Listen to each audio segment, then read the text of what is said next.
नमस्कार सभी को, good morning, good afternoon, good night, जब भी आप वीडियो देख रहे हैं। तो आज के वीडियो में अपन सेंटर आइडिया लिखना सीखेंगे। कोई सा सेंटर आइडिया आए एग्ज़ाम में आप लिख पाएंगे इस वीडियो को देखने के बाद। ठीक है, अगर आपने कम पढ़ा है या बिल्कुल याद नहीं किया है तो एक ऐसा तरीका मैं बताऊंगा जिससे आप कोई सा भी सेंटर आइडिया आसानी से लिख पाएंगे। ठीक है, तो वीडियो को शुरू करते हैं। ठीक है, तो यहाँ पे इंग्लिश पोट्री में हमारा सेंटर आइडिया होता है और बोर्ड एग्ज़ाम में क्वेश्चन क्रमांक 28 यानी 10वीं क्लास में आपका यूपी बोर्ड में 28वां क्वेश्चन होता है। ठीक है, जिसमें आपको सेंटर आइडिया एक लिखना होता है। ठीक है, तो आप समझ गए होंगे। ठीक, तो मान लीजिए सेंटर आइडिया में दिया है डस्ट ऑफ स्नो, इसका आपको सेंटर आइडिया लिखना है। ठीक है, सेंटर आइडिया एक ही लिखना होता है लेकिन वहाँ पे 3 दिए हुए होते हैं, तो आपके पास एक ऑप्शन रहता है कि 3 में से कोई सा एक लिखना है। क्वेश्चन क्रमांक आपको 28 मिलेगा जिसमें सेंटर आइडिया पूछेगा, 3 दिए होंगे, उनमें से एक सेंटर आइडिया आपको एग्जाम में लिखना है। ठीक है, तो आई होप आप समझ गए होंगे। ठीक है, तो डस्ट ऑफ स्नो, पहले जो भी सेंटर आइडिया आप लिख रहे हैं सबसे पहले उसका नाम लिखेंगे। जैसे कि आप सेंटर आइडिया लिख रहे हैं डस्ट ऑफ स्नो। ठीक है, डस्ट का मतलब वैसे धूल होता है, ऑफ स्नो। ठीक है, तो बर्फ़ के कण, या डस्ट का मतलब धूल भी होता है, कण भी होता है। ठीक है, तो इसका मतलब है डस्ट ऑफ स्नो यानी कि बर्फ़ के कण। इसके लेखक हैं रॉबर्ट ली फ्रॉस्ट। ठीक है, इसके लिए हम RL फ्रॉस्ट भी लिख सकते हैं। ठीक है, आई होप आप यहाँ तक समझ गए होंगे। तो सेंटर आइडिया में सबसे पहले मतलब पोयम का नाम और उसके लेखक, जिससे जो भी सेंटर आइडिया आप लिख रहे हैं उसका सबसे ऊपर नाम डालेंगे और उसके राइटर का नाम डालेंगे। और आपको इंग्लिश में पता है, आंसर लिखते समय इस तरह से लिखोगे। सबसे पहले आंसर नंबर डालना है। ठीक है, इंग्लिश में क्या डालना, आंसर नंबर 28। ठीक है, अब 28 में 3 क्वेश्चन रहेंगे, मतलब 3 सेंटर आइडिया में से एक करना होगा। तो आपको मान लीजिए पहला वाला आप कर रहे हैं तो यहाँ पे पहला डाल दीजिए और उसका नाम डाल दीजिए। मान लीजिए पहला यही है डस्ट ऑफ स्नो। ठीक है, तो आप डालेंगे डस्ट ऑफ स्नो, उसके बाद लिखेंगे रॉबर्ट ली फ्रॉस्ट।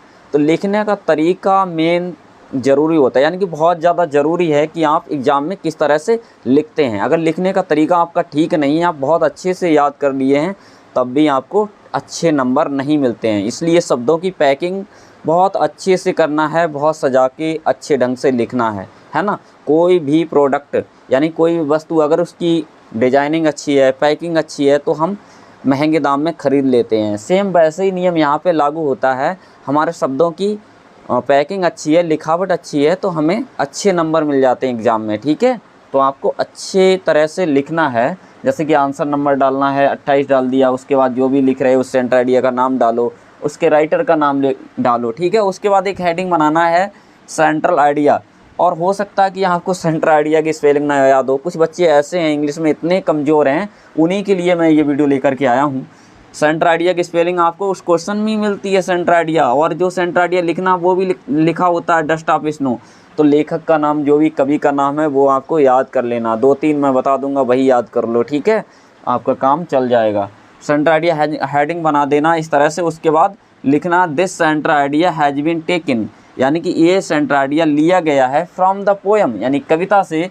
और फिर उस कविता का नाम लिखना, जैसे ये कविता है डस्ट ऑफ स्नो, इसे अलग कलम से लिख देना। आपको ब्लू और ब्लैक कलम ही परीक्षा में यूज करने हैं। ठीक है, तो आप बाकी अगर ब्लू कलम से लिख रहे हो तो इसे ब्लैक से हाईलाइट कर देंगे। कंपोज्ड बाई, कंपोज्ड बाई का मतलब इसके रचयिता हैं यानी कि लेखक हैं रॉबर्ट ली फ्रॉस्ट, तो इसे भी अलग कलम से हाईलाइट करके दिखाना है। ठीक है, इन दिस पोयम, इस कविता में द पोइट सेज डैट, इस कविता में कवि कहता है कि। यहाँ तक तो जितने भी सेंटर आइडिया लिखोगे आप, कोई सा भी हो, सब में एक जैसा रहेगा। क्या चेंज हो जाएगा, यहाँ पर मतलब कवि का नाम और यहाँ पर कविता का नाम। ठीक है, यानी कि जिस भी पोयम का आप सेंटर आइडिया लिखेंगे उस पोयम का नाम यहाँ पे लिखना है, उसके कवि का नाम यहाँ पे। तो यहाँ तक जितने भी सेंटर आइडिया लिखे जाते हैं वो कैसे होंगे, एक जैसे होंगे। इंट्रोडक्शन लाइन है ये, आप समझ गए होंगे। बदलना क्या होता है इसमें, सिर्फ कविता का नाम यानी कि ये पोयम है, पोयम का नाम यहाँ पे बदल दिया। जैसे कि यहाँ पे आ गया तुम्हारा दूसरा वाला क्वेश्चन आ गया। ठीक है, फायर एंड आइस। ठीक है, तो इसके भी लेखक यही हैं भाई, रॉबर्ट ली फ्रॉस्ट। ठीक है, तो यहाँ पे क्या आ जाता, कविता का नाम चेंज होता, फायर एंड आइस यहाँ पे लिख देते, और कवि इसके यही हैं। तो सेम ऐसा ही रहा तो कोई दिक्कत। सेंटर आइडिया हेडिंग बना करके इसे भी हम इसी प्रकार से लिख सकते हैं। और जिन लोगों के लिए याद नहीं होता, ये खासकर उन लोगों के लिए है जिन्हें याद हो गया, अच्छे से मेहनत से कर रहे हैं, तो कोई बात नहीं, आप लिख ही सकते हैं। अगर नहीं याद हो रहा तो इंट्रोडक्शन लाइन ज़रूर से लिखें, इसी तरह से लिखें सेंटर आइडिया, ठीक है। उसके बाद this centre idea has been taken, यानी कि ये सेंटर आइडिया लिया गया है, ये कविता का केंद्रीय भाव लिया गया है। कौन सी पोयम से? डस्ट ऑफ स्नो पोयम से लिया गया है। इसके लेखक रॉबर्ट ली फ्रॉस्ट हैं, ठीक है। तो इस तरह से आपको लिखना एग्जाम में। और उसके बाद लिखना इन दिस पोयम, इस कविता में द पोएट सेड दैट, यानी कि इन दिस पोयम, इस कविता में, द पोएट मतलब कवि, सेज कहता है, डेट की कवि कहता है कि। अब कवि क्या कहता है, यानी कि जो सेंटर आइडिया में कविता में हमने जो पढ़ा है उसे हमें अपने शब्दों में थोड़ा सा बताना है। कविता के अंदर कौन सी बात बताई गई है वो थोड़ी सी यहाँ पे लिखने हैं। अगर जिन लोगों को बिल्कुल याद नहीं है तो क्या कर सकते हैं, कहीं से किसी पैराग्राफ से आगे जोड़ करके उसे आगे बढ़ा सकते हैं, या आपको उल्टा सीधा टूटा फूटा जैसा भी याद आ रहा है वो इसमें जोड़ करके इसे कंप्लीट कर देंगे। 2-3 लाइनें और भर देंगे, जिससे क्या होता है पता है, जब एग्जामिनर कॉपी चेक करता है उस समय वो ऊपर से ही पढ़ना शुरू करता है और देखता है कि आपने कविता और लेखक का नाम और कवि का नाम, यहाँ पे मतलब जो कवि का नाम है और पोयम का नाम है वो ठीक ठाक डाला है। वो 1-2 लाइन पढ़ने के बाद कॉपी को चेक कर देता है। उसके बाद क्या होता है, आपको नंबर अच्छे मिल जाते हैं। इससे बोलते हैं स्मार्ट वर्क, है ना, कम पढ़ाई नंबर ज़्यादा। तो स्मार्ट वर्क से हमें पढ़ना कम पड़ता है लेकिन नंबर अच्छे आ जाते हैं। कई स्टूडेंट, लगातार मैं पढ़ा रहा हूँ कई सालों से, ऑफलाइन बैच में भी मैंने ऐसे देखे जिन्हें इंग्लिश बिल्कुल नहीं आती, लेकिन मैंने ये तरीका बता दिया, उनकी इंग्लिश में नंबर बहुत अच्छे आए हैं, ठीक है। क्योंकि इसका मतलब यही है कि एग्जामिनर पूरी तरह से कॉपी को पढ़ करके नहीं देख रहे हैं, है ना, इसीलिए तो अच्छे नंबर आ रहे हैं बच्चों के। तो आई होप आप समझ गए होंगे।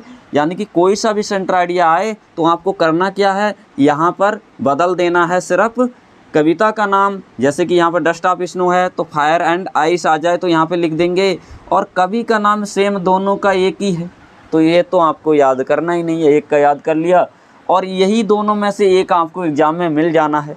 तो परेशान होने की ज़रूरत नहीं है, ज़्यादा कुछ याद करने की भी ज़रूरत नहीं है। और इस चैनल पर जितने भी महत्वपूर्ण क्वेश्चन हैं सबके आंसर हम ही बताएंगे, ठीक है। तो 28वां क्वेश्चन आज हमने बताया, एक एक करके सारे क्वेश्चन बताएंगे। तो इस चैनल से जुड़ जाइएगा, ठीक है। जुड़ने के लिए कुछ नहीं करना है, जो रेड कलर का बटन है ना जिस पर सब्सक्राइब लिखा, उसे दबाना है, बेल आइकन को हिट करना है, जिससे इस सीरीज में जब भी हम कोई वीडियो डालेंगे उसका नोटिफिकेशन आपको मिलता रहेगा। और वीडियो अपने मित्रों के साथ जरूर शेयर कर दें ताकि उनकी भी इसी प्रकार सहायता हो सके। Thank you watching for video.